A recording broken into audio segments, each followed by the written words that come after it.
আমার আব্বু আম্মুকে বলছি মরে গেলে যাবে রেখো না। পুলিশের উপরে যে আমাদের অনেক রাগ। কেন রাগ কেন এত? আমার ভাইকে মারছে। আসসালামাইকুম। দেখো বাংলাদেশের পরিস্থিতি আর এই ছোট্ট বাচ্চাটার কথাটা শোনো। ওই পুলিশ দেখে ভয় করে না, কারণ ওর ভাইয়ের মেরে ফেলে দিয়েছে।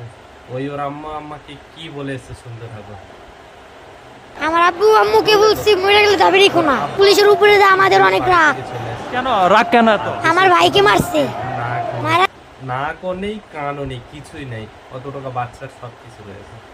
দেশের প্রধানমন্ত্রীর জায়গাটা ওই বাচ্চাটার দেওয়া উচিত। বাংলাদেশের যা পরিস্থিতি আমরা ইন্ডিয়া থেকে দেখছি, আর দেখা ছাড়া আর আফসোস করা ছাড়া কিছু নেই। তবে দোয়া করতে পারি, এতটুকাই দোয়া করছি। আল্লাহ পাক ওদের গুলিকে আমরা ভয় পাই না। ওদের গুলি ভয় পাও না? না। তখন তোমার বাবা মাকে কে জবাব দিবে? পুলিশ আমার বাবা মাকে আমি গুলাই আসছি। মেরে ফেলে